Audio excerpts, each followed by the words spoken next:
And the shutters open to that part of Mad About Markets where we discuss India's warehousing opportunity. And this is that part of the show where we discuss both the yays and the mays, the opportunities and the challenges. As always, I go with the yays, Ritu. E-commerce, I mean, that's the biggest yay, right? That's the biggest thesis of India's logistics industry growing, and as a result of which the warehousing industry growing as well. Speaking of growing, what's not really growing too well is the infrastructure around warehousing, and that is a major drag on the sector.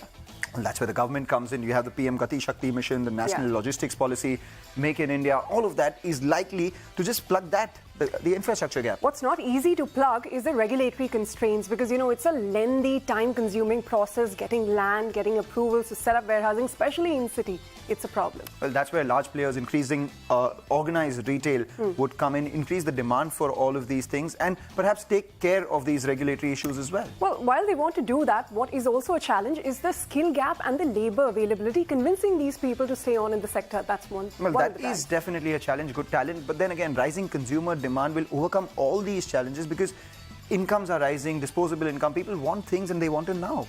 And you know, the challenge that you have with every nascent sector, right? It's fragmented, it's unorganized. There is a shift towards that, but so far, we haven't really gotten there. Well, you spoke about the slew of investments coming into this space. Yeah. Of course, with a lot of these investments, it will be infrastructure, it will be organized, it will be collaborative, it will be international standards. Well, but you know, one of the big things that the industry really needs to do to get there where you're talking about is tech adoption. That is slow, there are major gaps, and that is one of the big laggards as well. Let's see whether we overcome that challenge as we will all the other challenges in this space or not. But talk about high inflation, high raw material costs, coupled with increasing land prices as well.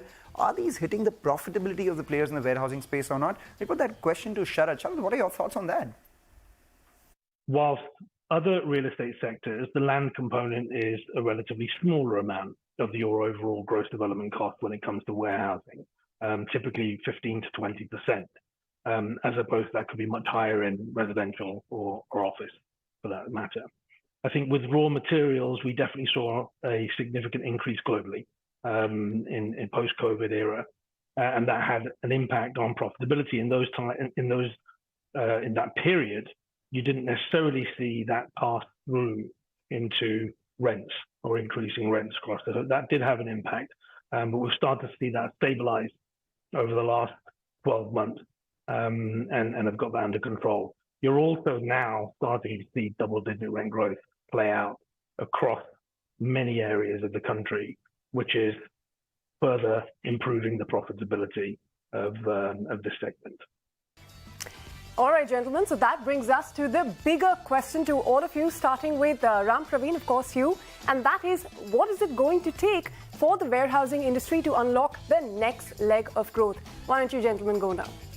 I think this just said earlier, clearly, I think having enabling much faster construction, I think is important.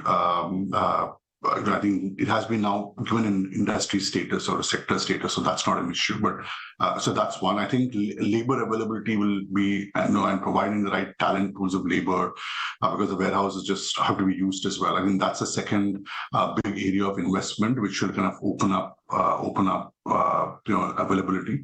And the third thing is, creating more organized pools of construction in smaller towns and cities, which is the third thing which can unlock demand substantially.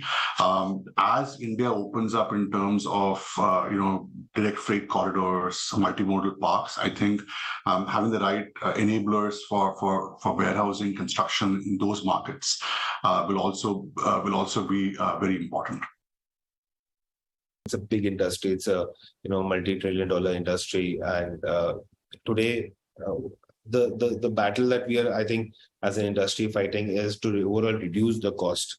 And all the initiatives that we already know of, that the government is already doing, all the investments that are already happening by global giants who are acquiring more land, developing this land into warehouse hubs, and the logistics between these warehouses, the network, the real network around it is getting developed.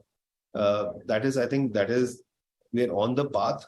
Obviously, it's a big industry which requires a lot of things to fundamentally improve upon. And as we go about having more warehouse locations or have more more logistics parks, having a better infrastructure in the middle, where the logistics is actually happening of the goods. We should be able to reduce our overall cost of, that we say 14% of 14% of GDP, going down to about 10% of the GDP cost, and overall increasing the efficiency of profitability or reduction of cost to the actual consumer, because you're reducing the waste between the logistics cost that your company today is ended up doing because the infrastructure is not there.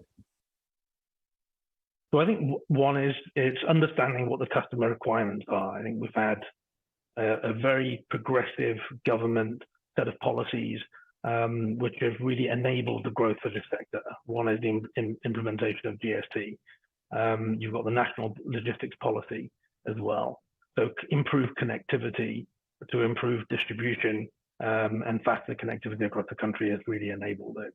I think as the market evolves and as more institutional players come and build grade A facilities, I think that transparency as well as familiarity with the process of end-to-end life cycle from land acquisition through development through to operations, I think is going to improve the attractiveness of this as a bona fide real estate sector. You're starting to see that during the pandemic. It was the most resilient of the real estate sectors across the globe. But I think that India, when it's got a long way to go in terms of reaching its probably market share of warehousing stock compared to other developed countries, but we are definitely on the right path. Gautam, Sharad, Rampraveen, thank you so much for taking the time out, giving us your valuable insights on the future of the warehousing industry in India itself. On that note, we're going to wrap up this edition of Mad About Markets. Thanks for watching. We'll see you next week. Stay tuned.